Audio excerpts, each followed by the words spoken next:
Hello, Kyle Lennon with PostmyProject here. We're installing a water softener today, and I just wanted to walk you through real quick the installation and then show you where you can get a guide to get the parts that are required.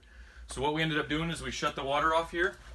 The water valve here, you just shut the water off to your house, and then you can basically open up all your faucets and drain the water down to the lowest point in your house. And you can kind of Google some more information on draining the water if you don't know already how to do that. So what we ended up doing is the supply line that goes before our water heater, you want about 10 feet before your water heater. We ended up draining the house the best we could, and then we cut that out with some PVC shears. But you can buy these at any hardware store. Essentially, you just open them up like that, close them, and it cuts right through the PVC. So we cut both sides, and then we put on what's called a shark bite fitting.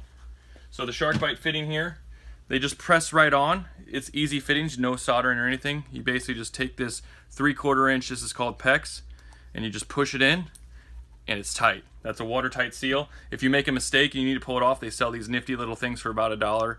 Basically, it pops on here and pushes on that tan ring right there, and then it pulls right off. So you can put these on and off several times if you need to. So that's called a PEX fitting. So we bought 90-degree PEX fittings, and then we brought it down with 3/4 inch PEX, because that's what your water supply line is, down to what's called crimp fittings here. These crimp fittings, essentially you just push them in there. They are what they say they are. And on the shark bite crimp fitting here, it basically has directions here on how to crimp them, and basically by crimps right here. And all it does is this pushes onto your crimp fitting, and then you put this on here, this crimp, and you take your crimpers and you open them up and they go on here, and the directions are on the back of the shark bite, but basically you just compress it down and it tightens down, and it'll compress around that crimp fitting.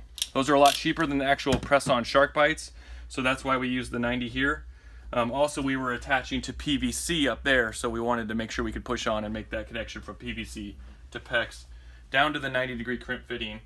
And then we used what's called on the back of most water softeners is a 1-inch national pipe thread. So this is 1-inch male thread. We had to get the 1-inch female thread this is still a shark bite fitting, and it has a 3/4 inch compression fitting on here. So when you look for these here, if you look at, you go to Lowe's or whatever, you're looking for the 3/4 inch by 1-inch FIP. So that's basically the same as national pipe thread. And we put about 3 layers of this Teflon tape right here. You can buy any hardware store for about $1. Wrap it around clockwise and then tighten those on there, and then basically that helps create a seal there. So that's the gist of how you set up a water softener. If you want to know more about or have any more comments, feel free to post on our YouTube page here. But also you can visit PostmyProject.com, go to the builder there, and you can just type in install water softener, and a whole list of parts will be there for you. So thanks for watching.